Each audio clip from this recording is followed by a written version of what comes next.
Good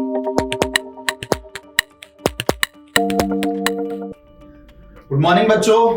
तो हम लोग अपने उसी खास और बहुत इंपॉर्टेंट सेशन में आपके साथ हैं, जिस सेशन में हम बात करेंगे आप सभी बच्चों के जीवन में या फिर लाइफ में यूज होने वाले इंपॉर्टेंट न्यूज के बारे में, और उस न्यूज से आपके लाइफ में क्या इंपैक्ट पड़ सकता है, आपके नॉलेज में क्या इंपैक्ट पड़ सकता है। तो चलिए शुरुआत करते हैं न्यूज़पेपर के पहले पेज से। पहला पेज न्यूज़पेपर का जो आज का है, उसमें जो इंपॉर्टेंट चीज है, जो आप लोगों के समझने की चीज है, उस पे मैं एक या दो चीजें आपसे बात करूंगा। देखिए, सबसे पहले तो अभी जो पूरा नॉर्थ इंडिया है उसमें बहुत ज्यादा बारिश हो रही है। नॉर्थ इंडिया में बारिश हो रही है, उसकी वजह से कई सारे स्टेट्स में एक प्रॉब्लम वाली सिचुएशन क्रिएट हो गई है। लेकिन इसके पीछे आपको एक चीज समझना जरूरी है कि जो मोस्टली बारिश का समय होता है वो होता है जुलाई से लेके अगस्त और सितंबर, अगस्त में मिड तक का समय होता है। लेकिन इस बार जो बारिश हो रही है वो अक्टूबर में बारिश हो रही है। तो इसके पीछे क्या रीजन है, वो लॉजिक आपको समझना जरूरी है। जो हम लोग ह्यूमन एज ए ह्यूमन जो चेंजेस कर रहे हैं नेचर में, जैसे हम लोग पेड़ बहुत ज्यादा काट रहे हैं, पॉल्यूशन बहुत ज्यादा कर रहे हैं, यही सारे रीजन है कि नेचर अपनी तरफ से कुछ ना कुछ चेंजेस कर रहे हैं। जैसे पहले एक पूरा नेचर का साइकिल होता था कि बारिश कब होगी, ठंड कब पड़ेगी, गर्मी कब होगी। लेकिन आज के समय में हमारे एक्टिविटीज की वजह से, ह्यूमन की एक्टिविटीज की वजह से, हम लोग नई इंडस्ट्रीज लगा रहे हैं, हम लोग पेड़ काट रहे हैं, सड़कें बन रही है, अलग अलग एक्टिविटीज हो रही है। उसकी वजह से पूरा इकोसिस्टम, जो नेचर का इकोसिस्टम है, वो खराब हो गया है। उसी की वजह से आज अक्टूबर के महीने में इतनी बारिश हो रही है। तो आप सभी बच्चों को इसके ऊपर बहुत सोचने की जरूरत है, बहुत समझने की जरूरत है, और एक डीप एनालिसिस करने की जरूरत है, एक डीप रिसर्च करने की जरूरत है कि इस सिचुएशन से कैसे पूरा वर्ल्ड बाहर आ सकता है, कौन कौन से स्टेप्स हम लोग करें कि नेचर के जो डिसबैलेंस है उसको हम लोग ठीक कर सकें। ये आप लोग as a upcoming future of world आप लोग सोचें और समझें, इसके ऊपर बहुत ध्यान दें आप लोग। ये एक बहुत टिपिकल सिचुएशन है, बहुत क्रिटिकल सिचुएशन है, और मैं चाहूंगा कि आप लोग इसके ऊपर अच्छे से विचार करें। ये पहला टॉपिक था, और उसके अलावा मुझे लग रहा है कि बहुत कुछ इस पेज पे नहीं है जो हम लोग आपसे डिस्कस करें। तो आगे बढ़ के देखते हैं कि और क्या क्या चीजें हैं। ये वो पेज है जो आपके राज्य और आपके स्टेट के बारे में इंफॉर्मेशन देता है, लेकिन इसमें हम लोग कुछ नहीं डिस्कस कर सकते खास। हाँ, ये पॉलिटिकल पेज है, लेकिन अब हम लोग सीधा वहीं चलते हैं जो आपके न्यूज काम की हो, वहीं पे हम लोग सीधा पहुंचते हैं। इसमें भी मुझे कुछ खास नहीं दिख रहा है, मैं अब डायरेक्टली वहीं चलता हूं। हाँ, इस पेज पे एक चीज है जिसके ऊपर मुझे लग रहा है कि बहुत अच्छे से थोड़ा डिस्कस होना चाहिए, और आप लोग एज ए यंगस्टर इस चीज को समझें कि इसका क्या इंपॉर्टेंस है। बड़े ध्यान से सुनिएगा जो चीजें मैं आपको समझा रहा हूं। देखिए, भारत एक ऐसा देश है जहां पे हर साल अलग अलग स्टेट्स में चुनाव होते हैं। कभी किसी राज्य में हो रहे हैं, कभी किसी राज्य में हो रहे हैं, कभी नगरपालिका के चुनाव हो रहे हैं, कभी विलेज लेवल पे चुनाव हो रहे हैं।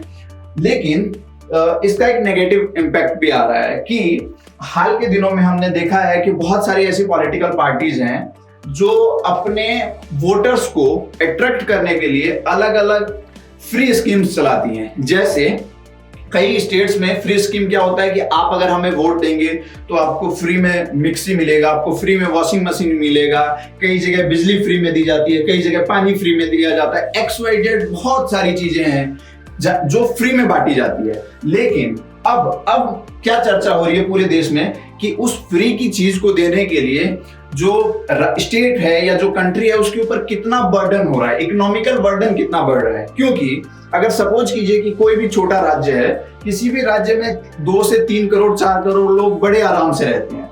अगर उन 2-4 करोड़ लोगों को कोई भी चीज फ्री में बांटा जाए तो आप सोचिए कि कितना बड़ा इकोनॉमिकल बर्डन पड़ता है उस पूरे स्टेट पे।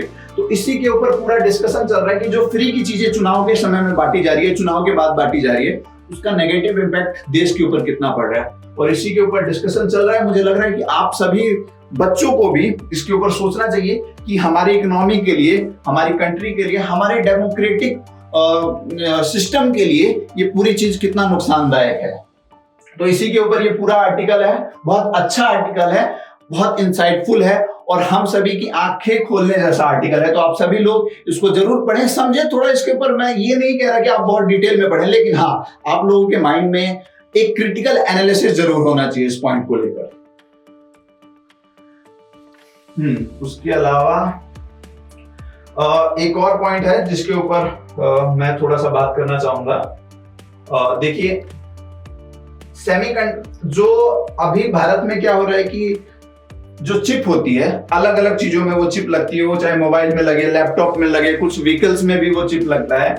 वो चिप भारत खुद बना नहीं पाता है, इंडिया खुद बना नहीं पाता है, अलग अलग कंट्रीज से उसको मंगाना पड़ता है। लेकिन अब क्या हो रहा है, जब से रूस और यूक्रेन का युद्ध हो रहा है तो उस चिप की बहुत कमी हो गई है कंट्री में, और उसकी वजह से बहुत सारे चीजों के रेट्स बहुत बढ़ गए हैं। क्योंकि जब कंट्री में कुछ वर्ल्ड में डिसबैलेंस होता है तो उसकी वजह से सारी जगहों पे इंपैक्ट होता है। तो उस चिप की कॉस्टिंग है वो बढ़ गई है। उसी के ऊपर ये आर्टिकल है कि क्यों ना हम लोग वो चिप खुद अपनी कंट्री में प्रोड्यूस करें, अपनी कंट्री में बनाएं, और भारत का जो मेक इन इंडिया का जो एक पूरा व्यू है, एक सपना है, एक ड्रीम है, उसको पूरा करें। तो उसी के ऊपर आर्टिकल है। ये भी आर्टिकल बहुत अच्छा है और इसको भी आप पढ़ सकते हैं और समझ सकते हैं। जैसे मैंने पहले भी कहा था कि धीरे धीरे जब हमारा ये सेगमेंट और ग्रो होगा और एडल्ट होगा और मजबूत होगा, तो हम लोग इसमें आर्टिकल जो हमारे पब्लिश हो रहे हैं उसके ऊपर भी बातचीत करेंगे और इनसाइटफुल बात करेंगे। तो मैं धीरे धीरे उन चीजों के ऊपर बढ़ रहा हूं। जैसे जैसे और थोड़ा समय बीतेगा,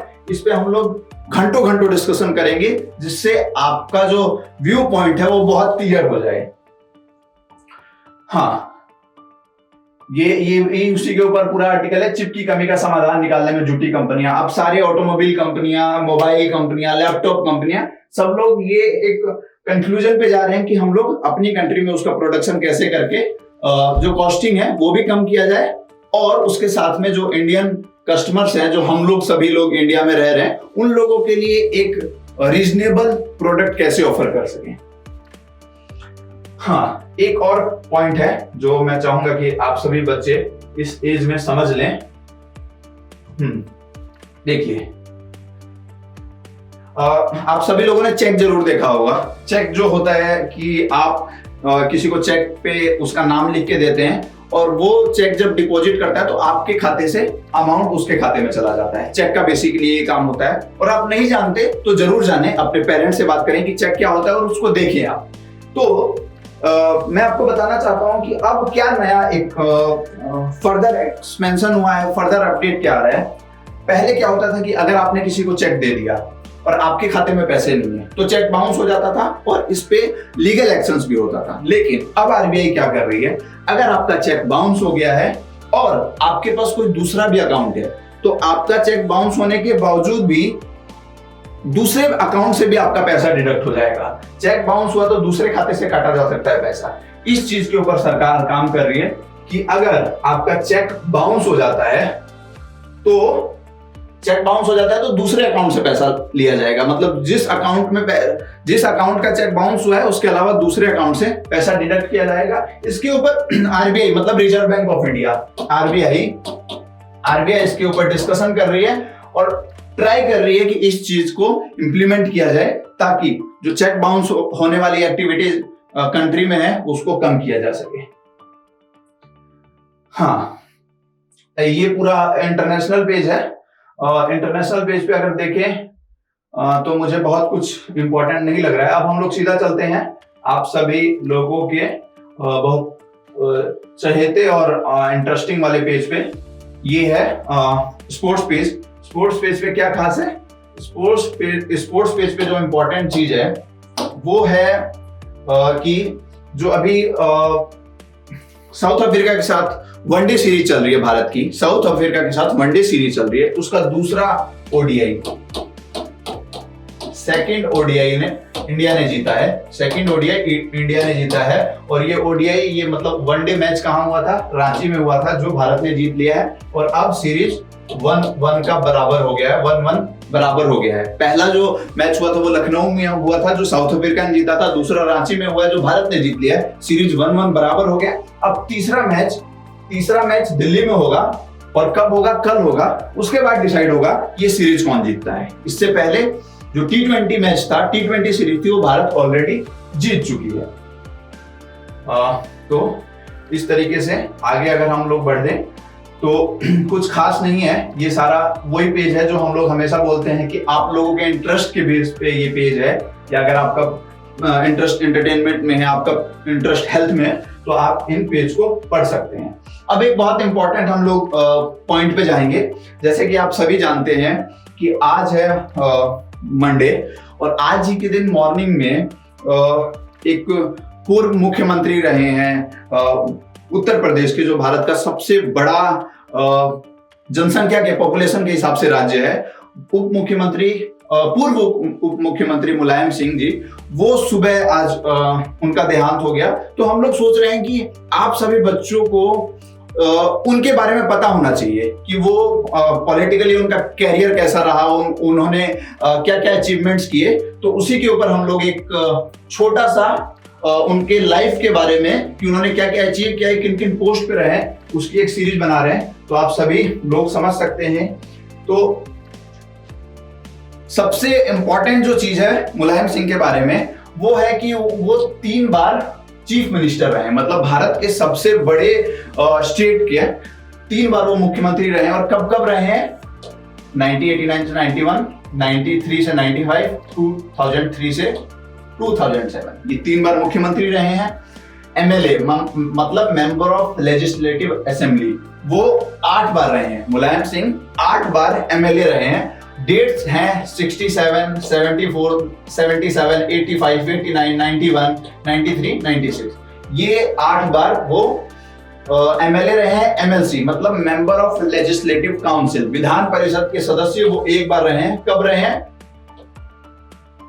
82 से 85 तक ये विधान परिषद के सदस्य रहे हैं। और एमपी मतलब मेंबर ऑफ पार्लियामेंट, सांसद कितनी बार रहे हैं? 7 बार सांसद रहे हैं। और कब कब रहे हैं? 96, 98, 99, 2004, 2009, 14 एंड 19।